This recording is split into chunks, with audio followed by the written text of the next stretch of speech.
Genius, welcome back to my channel. So genius, हम discuss कर रहे थे इंड एएस 102,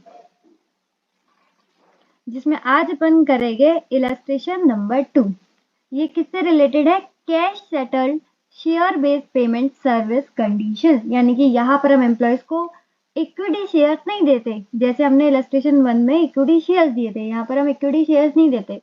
यहाँ पर हम इक्विटी शेयर्स के बेस पर उन्हें कैश देते हैं। मतलब जो मार्केट में प्राइस रहेगा उतना ही हम उनको इक्विटी शेयर्स नहीं इक्विटी शेयर्स नहीं देंगे, उतना हम उनको कैश पेमेंट करेंगे। ठीक है, तो चलो क्वेश्चन रीड करते हैं। XYZ issued 10,000 share appreciation right. अभी जो मैंने आपको बताया था ना कि हम उनको इक्विटी शेयर्स नहीं देते, बल्कि उनके प्राइस के अकॉर्डिंग, उनके प्राइस के बेस पर हम उनको पैसा देते हैं, कैश देते हैं। उसी को बोला जाता है सार्स, उसी को बोला जाता है सार्स। ठीक है, share appreciation right that vest immediately to its employees on 1 April 2010। अच्छा, यहाँ पर क्वेश्चन में थोड़ा सा डिफरेंस है। बोल रहे हैं इमीडिएटली वेस्ट हो जाएगा। इमीडिएटली वेस्ट का मतलब है यहाँ पर वेस्टिंग पीरियड ही नहीं है। पहले वेस्टिंग पीरियड होता है ना, 2 साल, 3 साल, 4 साल, 6 साल, ऐसा यहाँ पर कुछ भी नहीं है। बोल रहे हैं इमीडिएटली वेस्ट हो जाएगा। ठीक है, कब? 1 अप्रैल 2010 को। इसका मतलब जो भी हम एक्सपेंस रिकॉग्नाइज करते हैं वो वेस्टिंग पीरियड में बाइफरगेट करेंगे ही नहीं। हम 1 अप्रैल 2010 को, 1 अप्रैल 2010 को, यानी कि जो हमारा स्टार्ट डेट है, उसी दिन हम सारा का सारा एक्सपेंस रिकॉग्नाइज कर लेंगे। सारा एक्सपेंस रिकॉग्नाइज कब कर लेंगे? 1 अप्रैल 2010 को। ठीक है, क्योंकि यहाँ पर कोई भी वेस्टिंग पीरियड नहीं है। The shares will be settled in cash. ये ऑलरेडी हमें पता ही है कि यहाँ पर इक्विटी शेयर्स नहीं देते, क्या देते हैं? कैश देते हैं। Using an option pricing model at the date, it is estimated that the fair value of SAR is 95। ये किसकी बता रहे हैं? ये 1 अप्रैल 2010 को जो हमें फेयर वैल्यू यूज करना है वो कितना यूज करना है? 95, यानी कि हम इंटू करेंगे 95 से। SAR can be exercise any time up to 31 March 2013, यानी कि 1 अप्रैल 2010 को तो हम शेयर ये इशू करेंगे SAR। ठीक है, ये कब तक ले सकते हैं वो लोग? वो ले सकते हैं 31 मार्च 2013। अब ये क्या है मैम? क्या ये वेस्टिंग पीरियड है? नहीं, वेस्टिंग पीरियड तो है ही नहीं। यहाँ पर बोल रहे वेस्ट इमीडिएटली, वेस्टिंग पीरियड है ही नहीं। तो ये क्या है? इसको हम बोलते हैं एक्सरसाइज पीरियड। इसको हम बोलते हैं एक्सरसाइज पीरियड। यहाँ पर वेस्टिंग पीरियड तो है ही नहीं, इसलिए हमने सारा का सारा जो एक्सपेंस है वो 1 अप्रैल 2010 को ही रिकॉग्नाइज कर लिया है। ठीक है, लेकिन हमने तो रिकॉग्नाइज कर दिया एक्सपेंस। अब हमने अपने एम्प्लॉयज से कहा है कि ये आप जो चार्ट ले सकते हो वो 3 साल में कभी भी ले सकते हो। ठीक है, आप ये अपना राइट कभी भी एक्सरसाइज कर सकते हो। तो आपका जो एक्सरसाइज पीरियड है वो हो जाएगा 3 साल का, 1 अप्रैल 2010 से लेके 31 मार्च 2013 तक। क्लियर? फिर से बता दूं, इन शॉर्ट मैं ये बोलना चाहती हूँ कि वेस्टिंग पीरियड यहाँ पर 0 है, लेकिन एक्सरसाइज पीरियड 3 साल है। ठीक है, और सारा का सारा एक्सपेंस हम पहले दिन ही रिकॉग्नाइज कर देंगे, because there is no vesting period. ठीक है, 3 4 4 बार बोल दिया, अब तो आपको समझ में आ गया होगा। अब क्या बोल रहे हैं? At the end of period on 31 March 2011 it is expected that 95% of total employees will exercise the option. बोल रहे हैं सिर्फ और सिर्फ कितने करेंगे? 95%। ठीक है, तो यहाँ पर जो हमारा वो रहेगा वो चेंज हो जाएगा, क्योंकि अब जो हम इंटू करेंगे वो कितने से करेंगे? 95% एम्प्लॉयज से। ठीक है, और स्टार्टिंग में हमें क्या लग रहा होगा 1 अप्रैल 2010 को कि सारे के सारे एम्प्लॉयज ही आएंगे, तो हमने स्टार्टिंग में नंबर ऑफ एम्प्लॉयज कितने रखे होंगे? 100%, और यहाँ पर हम कितने रखेंगे? 95% एम्प्लॉयज। ठीक है, 92% of employees will exercise the option at the end of next year. अब नेक्स्ट यानी कि जो 31 मार्च 2000 क्या आ जाएगा? 12 आ जाएगा। उस दिन हम कितने से इंटू करेंगे? 92% से। And finally 89% were exercise at the end of the third year, यानी कि 31 मार्च 2000 को 13 को कितने हो गए? 89%। तो अब हम इंटू करेंगे 89%। ठीक है, तो आपको फॉर्मूला याद होगा, जैसे मैंने इलस्ट्रेशन 1 में भी कराया था, तो वहां पर हम नंबर ऑफ एम्प्लॉयज से इंटू करते थे। तो पहले दिन हम जब खर्चा रिकॉग्नाइज करेंगे तो 100% से करेंगे, क्योंकि हमें अभी तक कुछ पता ही नहीं है। लेकिन 31 मार्च को हम कितने से करेंगे, इंटू 95%, क्योंकि उतने ही एम्प्लॉयज लेने वाले हैं। यहाँ पर हम करेंगे 92% से, और 31 मार्च 2013 को हम करेंगे 89% से। ठीक है। Fair values at the end of each period. अब यहाँ पर ध्यान देना, जब हम ईसॉप वाला क्वेश्चन करते थे, यानी कि एम्प्लॉयज को इक्विटी शेयर्स देते थे, वहां पर फेयर वैल्यू वही रहता था जो एक बार होता था, यानी कि ग्रांट डेट वाला। ठीक है, जब हम वो ऑप्शन देते थे तब का ही। लेकिन यहाँ पर ध्यान देना, यहाँ पर फॉर्मूले में जो फेयर वैल्यू अपन लेते हैं वो ईच बैलेंस शीट पर लेते हैं। ठीक है, हर साल कितना फेयर वैल्यू है उसके अकॉर्डिंग ही हम उसका कैलकुलेशन करेंगे। तो 31 मार्च 2011 को कितना है, 112, यानी कि इस दिन हम 112 से इंटू करेंगे। देखो पहले हमने किससे इंटू किया था, 95 से, और एम्प्लॉयज कितने थे, 100%। लेकिन सेकंड में हम करेंगे 95% एम्प्लॉयज, लेकिन जो फेयर वैल्यू लेंगे वो 112 लेंगे। थर्ड में फिर अलग, सेकंड में फिर अलग हो जाएगा, और थर्ड में फिर अलग हो जाएगा। इसका अपन को जनरल एंट्रीज पास करनी है। थोड़ा बहुत क्वेश्चन उम्मीद है आपको समझ में आया होगा, बाकी का जब अपन क्वेश्चन सॉल्व करेंगे तब आपको एकदम क्रिस्टल क्लियर हो जाएगा। तो चलिए फटाफट से कॉपी और पेन निकालते हैं और इलस्ट्रेशन नंबर 2 को भी आसान बनाते हैं। हाँ जी, तो कॉपी पर आप आ गए। यहाँ पर सबसे पहले लिखिए इंडेक्स 102 का क्या कर रहे हैं अपन, इलस्ट्रेशन नंबर 2। सॉल्यूशन, सॉल्यूशन यानी कि जो क्वेश्चन की मेन रिक्वायरमेंट था वो था जनरल एंट्रीज, किसकी बुक्स में, in the books of XYZ limited. Journal entries का simple format, date, particular, debit amount, credit amount, इतना फॉर्मेट तैयार कीजिए। जनरल एंट्रीज अपन बाद में बनाते हैं, एज यू नो हम हमेशा क्या करते हैं, पहले इसका अमाउंट कैलकुलेट करते हैं वर्किंग नोट में। तो जनरल एंट्रीज के लिए स्पेस छोड़कर हम आगे बढ़ते हैं। वर्किंग नोट नंबर 1 जो कि हमारा किससे related, computation of expense to be recognise each year, हर साल अपन को कितना एक्सपेंस रिकॉग्नाइज करना है। अब इसका जो फॉर्मूला है वो क्या है, वो एकदम अगर आप देखोगे तो सेम है, कैसा, जैसा हमने इलस्ट्रेशन नंबर 1 में किया था। वहां भी हमने यही देखा था कि नंबर ऑफ एम्प्लॉयज कितने रहेंगे एक्सपेक्टेड, फिर हमने देखा था कि उनको नंबर ऑफ ऑप्शंस कितने मिलने वाले हैं। बस फर्क इतना है कि वहां पर हमने यूज किया था ऑप्शन वर्ड, और यहाँ पर हम यूज कर रहे हैं SAR। ठीक है, share appreciation right, share appreciation right. ठीक है, उसके बाद फेयर वैल्यू, अगेन ऑप्शन की जगह यहाँ पर वर्ड आ जाएगा SAR। एंड एक और चीज ध्यान देना, वहां पर यहाँ पर ग्रांट डेट यूज होती थी, जो स्टार्टिंग वाली डेट होती थी, लेकिन यहाँ पर जो फेयर वैल्यू यूज होगा वो क्या होगा, हर साल की बैलेंस शीट डेट वाला, ईच बैलेंस शीट डेट। और ये अपन को क्वेश्चन में गिवन भी है कि हर साल फेयर वैल्यू कितना है। ठीक है, फिर वही हमारा vesting period completed till date और टोटल वेस्टिंग पीरियड, बट यहाँ पर वेस्टिंग पीरियड ही नहीं है, यहाँ पर वेस्टिंग पीरियड ही नहीं है, यानी कि ये वाली बात भी खत्म हो गई, ये वाली बात भी खत्म हो गई। सिर्फ इतना इतना अपन को फॉर्मूला करना है, कितना कितना, ये वाला, ये जो पिंक कलर से मैंने हाईलाइट किया है ना, सिर्फ इतना इतना अपन को करना है बस। ठीक, वेस्टिंग पीरियड को छोड़ देना है, इसको छोड़ देना है यहाँ पर। ठीक है, सिर्फ इस क्वेश्चन के लिए, वैसे आपको ये फॉर्मूला याद रखना है। ठीक है, मैजिक फॉर्मूला है ये। अच्छा जी, उसके बाद हम क्या करते थे, वही जैसे पिछले इलस्ट्रेशन में अपन ने किया था, लेस एक्सपेंस ऑलरेडी रिकॉग्नाइज, जो हमने ऑलरेडी रिकॉग्नाइज कर चुके हैं।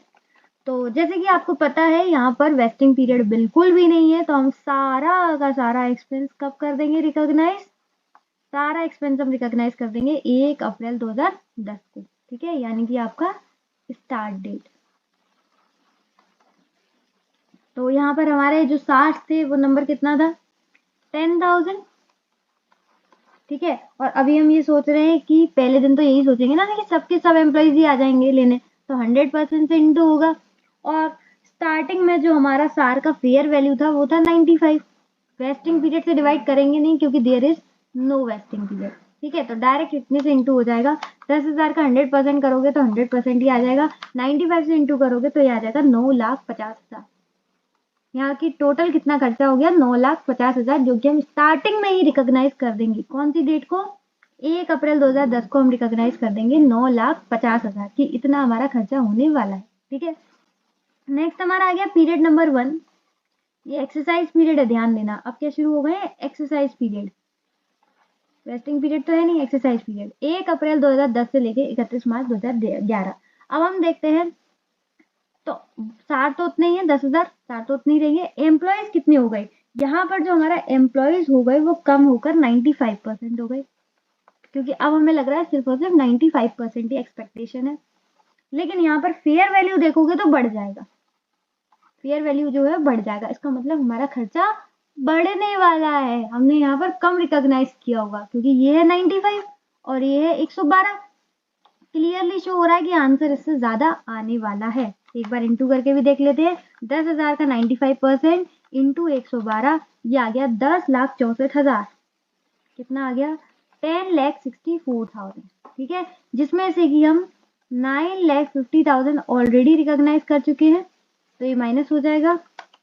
माइनस करके देखो कितना आया? 1,14,000, यानी कि हमारा जो खर्चा बढ़ गया वो 1,14,000 से बढ़ गया। तो अब हमें ये वाला खर्चा भी रिकॉग्नाइज करना पड़ेगा।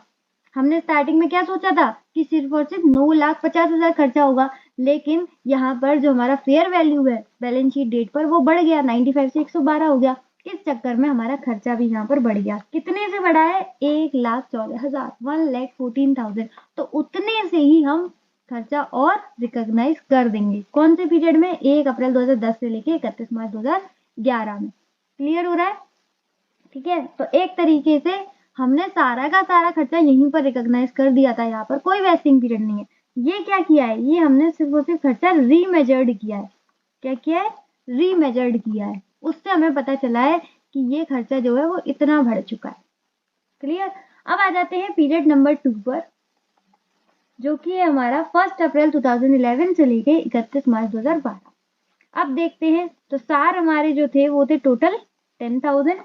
अब जो हमारे एम्प्लॉयज हैं वो कम हो गए हैं 92%, इनटू जो हमारा फेयर वैल्यू वो भी कम हो गया। अरे वाह, ये तो बढ़िया बात है, 109 हो गया है।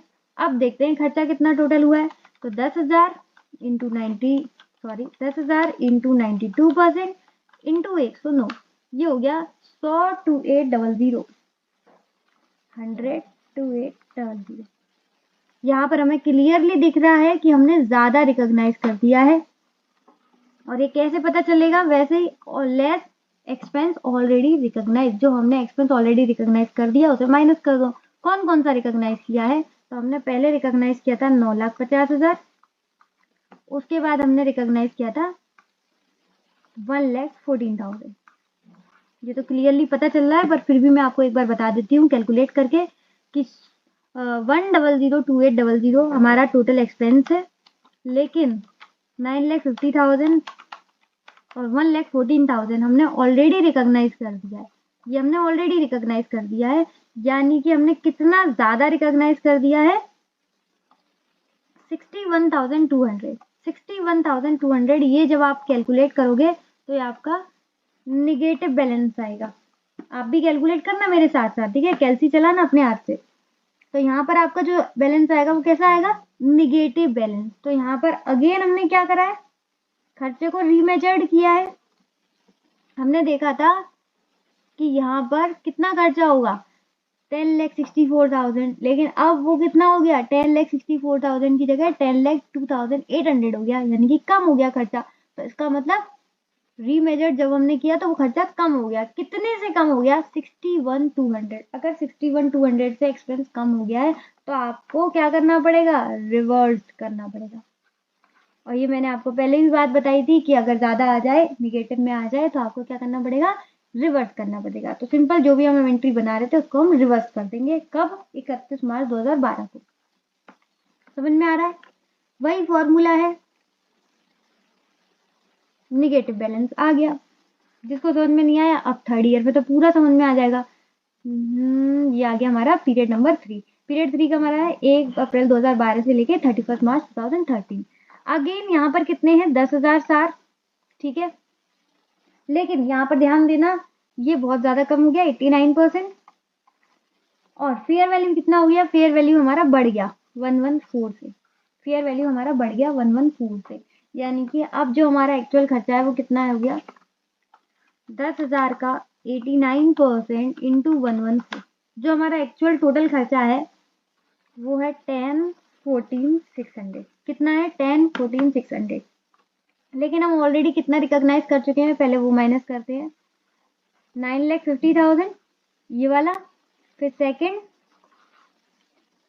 114,000, ये भी रिकॉग्नाइज कर चुके और इसको हम रिवर्स भी कर चुके, यानी कि सिर्फ माइनस नहीं, यहाँ पर क्या करेंगे प्लस, सिर्फ माइनस नहीं करेंगे, क्या करेंगे प्लस। ये तो आपको समझ में आ रहा है ना क्यों करेंगे, क्योंकि हमने ये एंट्री रिवर्स कर दी थी, यानी कि एक्सपेंस इतना रिकॉग्नाइज नहीं हुआ, उल्टा हो गया। तो फर्स्ट ईयर में हमने ये किया, सेकेंड ईयर में ये, थर्ड ईयर में ये, ठीक है।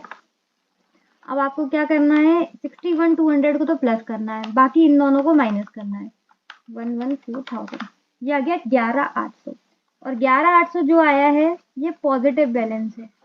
जैसे ये निगेटिव बैलेंस था ना, वैसे ये पॉजिटिव बैलेंस है, ठीक है। अगर ये पॉजिटिव बैलेंस है तो आपको खर्चा रिकॉग्नाइज करना पड़ेगा कितने से, 11,800 से, ठीक है। तो यहाँ पर हम सारा का सारा खर्चा हमने स्टार्टिंग में ही रिकॉग्नाइज कर दिया है, बस हम तीनों सालों में रीमेजर्ड कर रहे हैं, ठीक है। अगर रीमेजर्ड में पॉजिटिव बैलेंस आता है तो आप अपना खर्चा और रिकॉग्नाइज कर दो, अगर नेगेटिव बैलेंस आता है तो उसका मतलब आपने खर्चा ज्यादा रिकॉग्नाइज कर दिया है, अब आप उसको कम कर दो, यानी कि रिवर्स कर दो, ठीक है।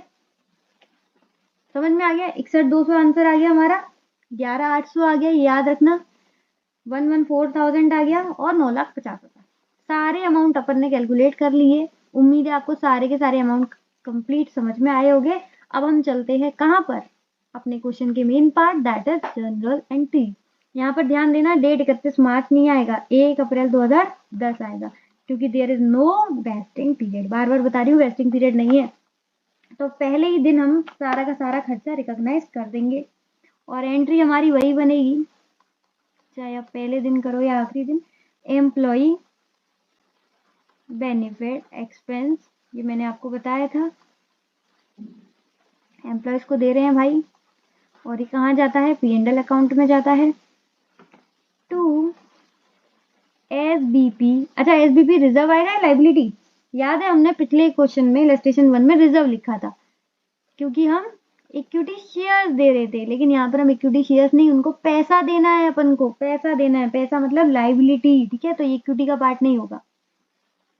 अच्छा, कितना अमाउंट आया था ये हमने ऑलरेडी कैलकुलेट कर चुका है, पहले का आया था 9,50,000। नेक्स्ट आएगा 31 मार्च 2011, यानी कि पहला साल अंत हो गया, और हमें पता चला कि खर्चा भाई बढ़ गया, खर्चा बढ़ गया। अगर खर्चा बढ़ गया है तो आपको एक्सपेंस और रिकॉग्नाइज करना पड़ेगा, सेम एंट्री माननी है, employee benefit expenses to SBP liability. मेरी राइटिंग को माइंड मत करना, मैं जल्दी जल्दी लिख रही हूँ। अमाउंट देखो, आपको मेन अमाउंट देखना है, 1,14,000, इतने से खर्चा बढ़ गया था, ठीक है। नेक्स्ट 31 मार्च 2012, यहाँ पर हमने क्या किया, रीमेजर्ड किया है। 31 मार्च 2012, यहाँ पर ध्यान देना, ये वाली एंट्री नहीं आएगी, उल्टी हो जाएगी। क्या उल्टा हो जाएगा, एंट्री उल्टा हो जाएगा पूरा का पूरा, SBP लाइबिलिटी यानी कि share based payment liability debit हो जाएगा, to employee benefit expense credit हो जाएगा, क्योंकि हमने ज्यादा एक्सपेंस रिकॉग्नाइज कर दिया in respect to its fair value. Employee benefit expense, share based payment liability, employee benefit expense, ठीक है, कितना हो जाएगा 61,200। ये आपको याद आ रहा है, 61,200 का क्या आया था, नेगेटिव बैलेंस आया था। लास्ट हमारा ईयर आ गया 31 मार्च 2013, यहाँ पर फिर खर्चा बढ़ गया था, तो फिर खर्चा रिकॉग्नाइज करना पड़ेगा, तो यहाँ पर हमें फिर एम्प्लॉय बेनिफिट एक्सपेंस को डेबिट करना पड़ेगा। मेरे साथ साथ लिख रहे हो ना आप लोग भी,